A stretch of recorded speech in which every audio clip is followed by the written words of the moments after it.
ஹே பிளாஸ்டார், இன்றைக்கி நம்ம என்ன கான் பார்க்க போகிறோம்னு பார்த்தீங்கன்னா வந்து ஒரு ஸ்பெஷலான பைக் தான். என்னென்னு பார்த்தீங்கன்னா வந்து நிறைய பேர் புக்கிங் பண்ணிட்டு இன்னமும் வெயிட்டிங் பீரியடில் இருக்காங்க அந்த பைக்காக. உங்களுக்காக அப்துல்லா RS 457.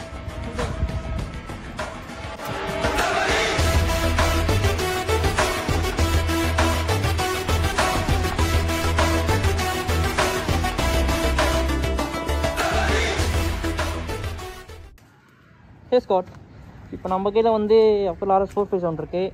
இந்த பைக்கில் என்னென்ன அட்வான்டேஜ் என்னென்ன டிஸ்அட்வான்டேஜ் தான் பார்க்க போகிறோம். இதில் என்ன ஃபஸ்ட்டு ஒரு பெரிய அட்வான்டேஜ்னு பார்த்தீங்கன்னா வந்து இதில் கொடுத்துருக்க இன்ஜின் தான். 457cc twin cylinder liquid cooled and oil cooled engine. ஓகேங்களா, adjustable shock absorber front and rear ரெண்டுமே நம்ம வந்து மேனுவலாக அட்ஜஸ்ட் பண்ணிக்கலாம். அதுவும் இல்லாமல் இதில் கொடுத்துருக்க டயர் பார்த்தீங்கன்னா 150/16 டயர்ஸ் பேக்லேயும், ஃப்ரண்ட்டில் 110/17 செக்ஷன் பேக்லேயும் ஃப்ரண்ட்லேயும் கொடுத்துருக்காங்க. அதுவும் இல்லாமல் இதில் என்ன பெரிய மிஸ்அட்வான்டேஜ்னு பார்த்தீங்கன்னா வந்து இதில் வந்து பேக்கில் வந்து அந்த இங்கே சேரடிக்காமல் இருக்க வந்து அந்த மகாட் கொடுத்துருப்பாங்க பார்த்தீங்களா, அது வந்து இதில் கொடுக்கல. அது பெரிய டிஸ்அட்வான்டேஜ்னு சொல்லலாம். இப்போ மழை டைமில் ரைட் பண்ணுறோம் அப்படின்னும் போது பில்லியனுக்கும் ஃபுல்லாக சேர் அடிக்கும். சப்போஸ் பில்லியன் இல்லாமல் ஓட்டினாலுமே வந்து ஃப்ரண்ட்டில் இருக்கும் சேர் அடிக்கும். சரி, பேக்கில் தான் அடிக்குதுன்னு பார்த்தாலுமே ஃப்ரண்ட்டில் பாருங்கள், இந்த மக்காடே வந்து இவ்வளோ தான் கொடுத்துருக்காங்க. இவ்வளோ கொடுத்தா என்ன ஆகும், நம்மளுக்கு இங்கே வரைக்கும் சேர் அடிக்கும். இது ஃபுல்லாக இது மேலே வரைக்குமே சேர் அடிக்கும். அது ஒரு டிஸ்அட்வான்டேஜ். அப்புறம் வந்து நிறைய பேர் நோட் பண்ணியிருக்காங்களா இல்லையான்னு தெரியல, இதில் பார்த்தீங்கன்னா இந்த காற்று அடிக்கிறதுக்கு இந்த வால் டியூப் இருக்கும் பார்த்தீங்களா, அது பார்த்தீங்கன்னா வந்து கிராஸாக கொடுத்துருக்காங்க. நார்மலாக இருந்தாலே பெட்ரோல் பங்கு காற்று அடிக்கும் போது நீட்டில் உடச்சிடுவானுங்க. இது ஏன் இப்படி கொடுத்துருக்காங்கன்னு எனக்கு தெரியல. நான் ஒருவேளை இந்த சைஸ் வந்து சின்னதாக இருக்கிறதுனால வந்து இப்படி கொடுத்துருக்காங்களா, பேக்லேயும் அப்படி தான் கொடுத்துருக்காங்க, ஃப்ரண்ட்லேயும் அப்படி தான் கொடுத்துருக்காங்க. ஃப்ரண்ட்டில் இந்த பக்கம் இந்த பக்கம் ஃப்ரண்ட்டை பார்த்தீங்கன்னா இந்த பக்கம் வந்து இப்படியும் கொடுத்துருக்காங்க. சரிங்களா, அதுதான் இதில் இருக்க டிஸ்அட்வான்டேஜ்னு பார்த்தீங்கன்னா இதுதான். அதுக்கப்புறம் பார்த்தீங்கன்னா இதில் இன்னொரு பெரிய இது இருக்குது. நாம் வந்து R15 ஒரு எப்படி சொல்கிறது, R15 ஒரு 2 லட்ச ரூபா தான் வச்சுக்கோங்க, 2-2.5 வரும். ஓகேங்களா, இப்போ ஆன் ரோடு அதிலே பார்த்தீங்கன்னா M சீரீஸில் குயிக் ஷிஃப்டர் கொடுத்துருப்பாங்க. இதில் குயிக் ஷிஃப்டர் எவ்வளோ ப்ரைஸ் தெரியுமா, 16,000 ரூபாய். ஒரு குயிக் ஷிஃப்டர் மட்டும் 16,000 ரூபாய் இதுக்கு. அதுவும் இல்லாமல் டியூக் 390 கம்பேர் பண்ணும்போது டியூக் 390லாம் வந்து அட்ஜஸ்டபிள் கிளச் அண்ட் பிரேக் கொடுத்துருப்பாங்க. ஃப்ரண்ட் பேக்கு இதில் ஃப்ரண்ட்டும் கிடையாது, கிளச்சும் கிடையாது, அட்ஜஸ்டபிள் கிடையாது. அதே மாதிரி இதில் டேங்க் கெப்பாசிட்டி பார்த்திங்கன்னா 13 லிட்டர் வந்து டேங்க் கெப்பாசிட்டி கொடுத்துருக்காங்க. இது கொடுக்குற மைலேஜுக்கு 13 லிட்டர் ரொம்ப கம்மி. ஏன்னா வந்து மைலேஜும் பார்த்திங்கன்னா 28லேருந்து 25 அந்த மாதிரி தான் கிளைமிங்கே பண்ணியிருக்காங்க. ஷோரூமில் கிளைம் பண்ணது பார்த்திங்கன்னா 30 சொல்லியிருக்காங்க. ஆனால் 30லாம் வராது நம்ம ஓட்டுற ஓட்டுக்கு. அதே மாதிரி ஏரோடைனமிக்லாம் நிறைய ஒர்க் பண்ணியிருக்காங்க. இந்த ஃப்ரண்ட்டில் இந்த கேப்பாக இருக்கட்டும், அதுக்கப்புறம் இங்கேயும் ஏரோடைனமிக்லாம் கொடுத்துருக்காங்க. வண்டி வந்து காற்றை கிழிச்சிட்டு எப்படிலாம் போக முடியுமோ அந்தளவுக்கு கொடுத்துருக்காங்க. அதே மாதிரி இந்த மிரர் வந்து கவாசாக்கி கீழேருந்து ஷேர் பண்ணியிருக்காங்க. ZX6 இருக்கும் அதுக்கு வர மிரரு. அதுக்கப்புறம் நம்பர் பிளேட் தாங்க எனக்கு ரொம்ப பிடிச்சிருந்து. இந்த கீழே கொடுத்துருக்காங்களா, இப்போ நம்ம வந்து நார்மலாக நம்ம வந்து எக்ஸ்டென்ஷன் பண்ணுற மாதிரி இருக்கும் நம்பர் பிளேட்டு. இதுக்கு வந்து இங்கே கொடுத்துருக்காங்க. வேறு என்ன இருக்குது இந்த பைக்கில் எக்ஸாஸ்ட் நோட்டு பார்ப்போமா. ஸ்டார்ட் பண்ணும் போதே பார்த்தீங்கன்னா வந்து ஒரு பீட்டே சூப்பராக இருக்குது. அந்த ட்வின் சிலிண்டர் அந்த பீட் மாதிரி இல்லாமல் 3 சிலிண்டர் பீட்லாம் இருக்குது பார்த்தீங்களா, அந்தளவுக்கு அஜைலாக இருக்குது. பீட்டுமே வந்து நல்லா இருக்குது. ப்ரேவ் பண்ணி பார்க்கலாமா. 4000 RPM, 7000, 8000, 9000.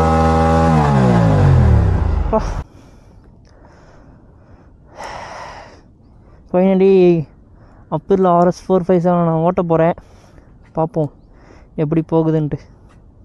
வண்டி ஒரு எப்படி சொல்கிறது, உட்கார அந்த ரைடிங் பொசிஷனே சூப்பராக இருக்குதுன்னு சொல்லலாம். நல்லா இருக்குது வண்டியே, கொஞ்சம் பல்காக. R3 ஓட்டிருக்கேன். R3 கொஞ்சம் ஷார்ட்டாக இருக்கும், ஆனால் வந்து இது கொஞ்சம் நல்லா பல்காகவே இருக்குது. ஸ்டார்ட் பண்ணும் போதே நல்லா வந்து அந்த பீட் தெரியுது. அதே மாதிரி இங்கே இடிக்குது, டேங்க்கில் இங்கேயும் இடிக்குது தெரியுதுங்களா. நம்ம வந்து லாங்காக கட் பண்ண முடியாது, கொஞ்சம் இதுவாக தான் கட் பண்ணுற மாதிரி இருக்கும். நம்ம ஓட்டி பார்க்கலாமா. இந்த இதுவே சூப்பராக இருக்குது. Instrument cluster, TFT colour display கொடுத்துருக்காங்க. வா, சரியான ஒரு புல் இருக்குது வண்டியில். சரியான ஒரு பவர் டிஃப்ரென்ஸ் இருக்கும். உங்களுக்கு ஒரு சூப்பர் பைக் ஓட்டுற ஃபீலே கிடைக்கும் இந்த பைக் ஓட்டும் போது உங்களுக்கு. நான் 457cc தான் ஓகேங்களா. நான் எவ்வளோ பில்டப் பண்ணுறனோ அவ்வளோக்கு இந்த பில்டப்புக்கு வந்து ஒர்த்து இந்த பைக்கு. அந்த அளவுக்கு இருக்குங்க பைக். இது பாருங்க எப்படி சொல்கிறது, நம்ம செகண்ட் கீழ இருக்குமா இம்மீடியட்டாக உனக்கு ரெஸ்பான்ஸ் கிடைக்குங்க. அதே மாதிரி இதில் வந்து ஒயர் பிரேக் டாட்டில் தான் யூஸ் பண்ணியிருக்காங்க. ஆனால் செம்மையாக இருக்குது பைக்கே. இப்போ ஸ்டார்ட் பண்ணுவோமா?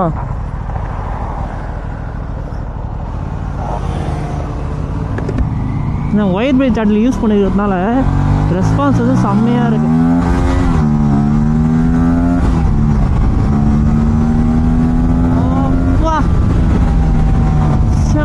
செம்மையாக இருக்குது பவர் டெலிவரி ஒர்த்து இந்த பைக்கு. அந்த எப்படி சொல்கிறது, இதோட காம்படிட்டர்னு பார்த்தீங்கன்னா வந்து டியூக் 390, RC 390, அதுக்கப்புறம் R3 MT-03. ஆனால் வந்து நான் எக்ஸ்பெக்ட் பண்ணது பார்த்தீங்கன்னா R3யும் MT-03யும் ப்ரைஸ் மட்டும் ட்ராப் பண்ணி விட்டுருந்தாலும் அதுவுமே ஒர்த்தான பைக் தான். ஆனால் ப்ரைஸ் வந்து ரொம்ப ஹெவி அந்த பைக் சொல்லலாம். உங்களுக்கு எவ்வளோ ஆண்டோட உங்களுக்கு 6 லட்சம் கிட்ட சம்திங் வருது. எக்ஸ்ஷோருமே 5.25 லட்சம். இதே நீங்கள் ஆண்டோட பார்த்தீங்கன்னா 5.5 லட்சம் வரும். ரெடி கேஷில் எடுத்திங்கன்னா டியூ போட்டிங்கன்னா எப்படி இருந்தாலும் உங்களுக்கு வந்து நீங்கள் இது பண்ணுறத பொறுத்து ஒர்த்துங்க பைக்கு. பாருங்களேன் சரிங்களா, ரெஸ்பான்ஸ் எப்படி இருந்தது. இந்த ரெஸ்பான்ஸுக்காக தான் அந்த மணி நம்ம வேல்யூ பண்ணுறோம். நம்ம ஒர்த்து இந்த எக்கோ அடிக்குது, என்னடா சவுண்டு கேட்குதுன்னு பார்க்குறேன். ஸ்போர்ட்ஸ் மோடில் இருக்குது, நம்ம ஏக்கோ மோடில்.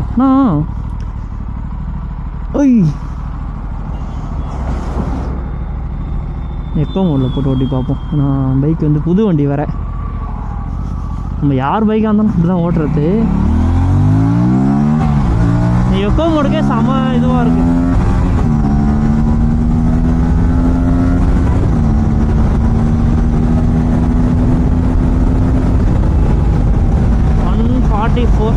ஒர்த்து எப்படி சொல்கிறது, நீங்கள் ஒரு நிஞ்சா 650 இருக்குது பார்த்தீங்களா, நிஞ்சா 650, அப்புறம் வந்து நிஞ்சா 600, உங்களுக்கு பென்லி 600, அதை யூஸ் பண்ணுற ஃபீல் வந்து இந்த பைக்கில் கிடைக்குதுன்னு சொல்லலாம். நான் ஓட்டி பார்த்தது கிடையாது, நான் என் ஃப்ரெண்டு சொன்னதை வச்சு பார்க்கும்போது வந்து ஆனால் ஒர்த்து. பவருமே சரி, பவர் வந்து 457cc கொடுத்துருக்காங்க. Engine twin cylinder, liquid and oil cooled engine, power டெலிவரிலாம் அடிச்சிக்கவே முடியல பைக்கை. நான் வந்து இந்த பைக்கை லான்ச் பண்ணும்போது அவ்வளோ ஒரு பெரிய கிரேஸ் இருந்தது. கட்டிங் அங்கே இருக்கா? ஐயோ ஒருத்தங்க இது ஓட்டி மிஷின் கேது. அதே மாதிரி பிரேக்கிங்கும் நல்லாயிருக்கு.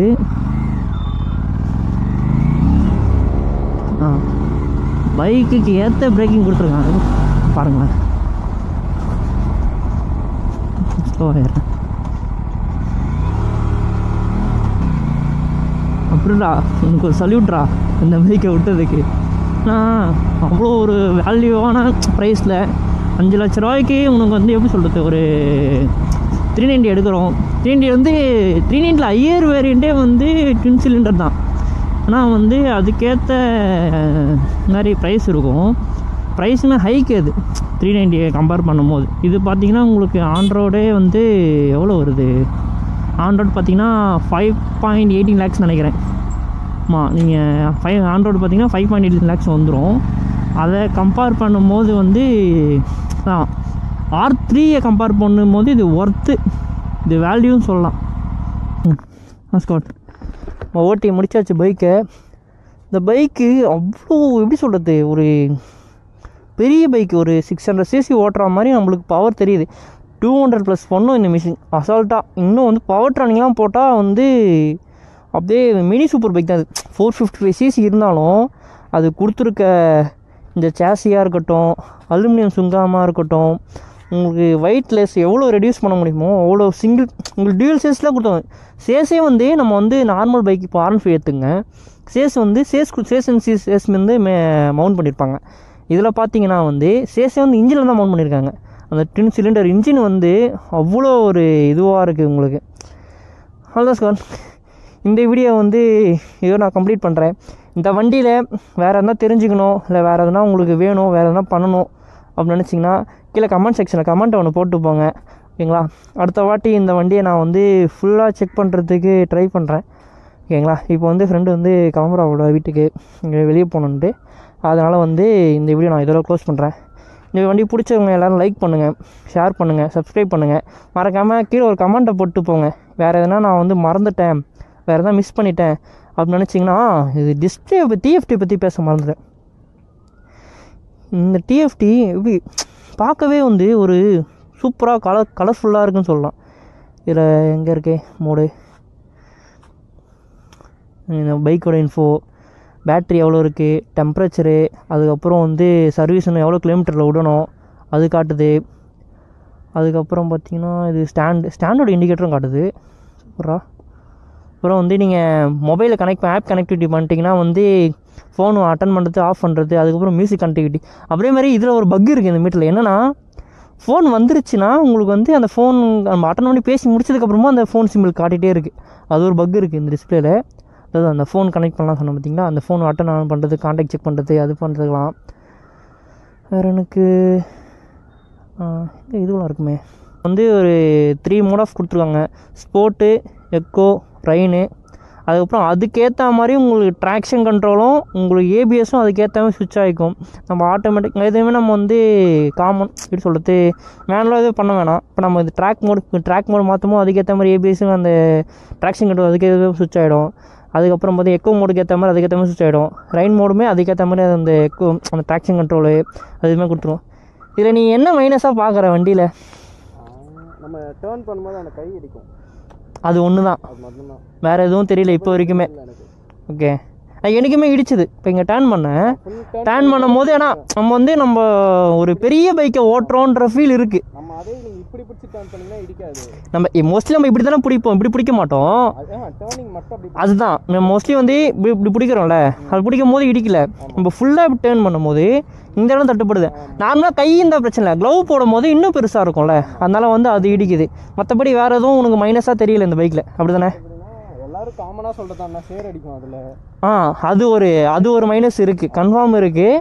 அதுக்கப்புறம் பார்த்தோன்னா வேறு எதுவும் எனக்கு பெருசாக தெரியல இதில். ஏன்னா ஒர்த்து வேல்யூ ஃபார் மணி. நம்ம R3 கம்பேர் பண்ணும் போது எவ்வளோ வேல்யூன்னு சொல்லலாம். நான் R3 வந்து 5.5 lakhs கிட்ட வருது உங்களுக்கு. ஆமாம், ஆன் ரோடு. ஆமாம், சிசியும் அதிகம், சிசியும் கம்மி, 300 சிசி தான். இது 457 சிசி. அது ட்வின் சிலிண்டர் வேறு. ஆமாம், சரியான பவராக இது அதான் நம்ம R3 கம்பேர் பண்ணும்போது சிசியும் 157 சிசி அதிகம். இது ட்வின் சிலிண்டரு. அதுக்கப்புறம் வந்து அதுக்கேற்ற மாதிரி வெயிட்லெஸ்ஸாகவும் கொடுத்துருக்காங்க. பார்த்தீங்கன்னா நம்ம V4 இருக்குல்ல, V4 மாதிரி தான் அது R3. அதேதான் நான் அது சொல்ல நினச்சேன். ஏன்னா V4ல் இந்த V2 பார்த்துருக்கோம் பார்த்தியா, ஆமாம், அந்த பேட்டர்னில் கொடுத்துருக்கானுங்க. அது வந்து ப்ரைஸ் டிஃபர் பண்ணி கொடுத்தாங்கன்னா கண்டிப்பாக வந்து வேல்யூவாக வந்துருக்கும். ப்ரைஸும் ஹைக்கு, அதை கம்பேர் பண்ணும்போது இது வேல்யூ நான் சொல்கிறேன். இப்போ நம்ம இந்த ரொம்போல மாஸ்டர் சிலிண்டர்லாம் போட்டால் இன்னும் சூப்பராக இருக்கும் பிரேக். என்னத்துக்கு ஒரு மனசு கஷ்டமாயிடுச்சு, 4.5 லட்சம் கொடுத்து 5 லட்சம் கொடுத்து வாங்குகிறோம். அட்ஜஸ்டபிள் பிரேக் லிவர் கொடுத்துருக்கலாம்.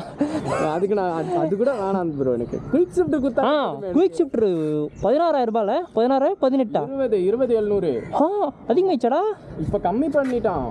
20 இல்லை 30 சம்திங் இருந்தது, இப்போதான் கம்மி பண்ணியிருக்காங்க 2700. Okay okay okay. ஆனால் அதான் குயிக் ஷிஃப்ட் கூட தேவையில்லைச்சு. கியர் ஷிஃப்டிங் ரொம்ப பட்டர் ஸ்மூத்தாக இருக்குது. அந்த சவுண்டு கேட்கும் பார்த்தியா, இனிஷியல் மட்டும் சவுண்டு கேட்குது, அப்புறம் ஷிஃப்ட் பண்ணும்போது ஸ்மூத்தாக இருக்குது. இந்த லிவர் மட்டும் கொடுத்தாங்கன்னா எனக்கு இன்னும் கொஞ்சம் மனசு திருப்தியாக இருந்திருக்கும். எனக்கு இல்லை, பைக் ஓனருக்கு. என்ன பண்ண சரி மேடம், இந்த வீடியோ அவ்வளோ தான், இதோட முடிச்சுக்கலாம். இந்த வீடியோ பாருங்கள், லைக் பண்ணுங்கள், ஷேர் பண்ணுங்கள், சப்ஸ்கிரைப் பண்ணுங்கள். இவரோட ஐடி வந்து கீழே போடுறேன், அவரையும் போய் மறக்காமல் ஃபாலோ பண்ணுங்கள். ஓகேங்களா? பை.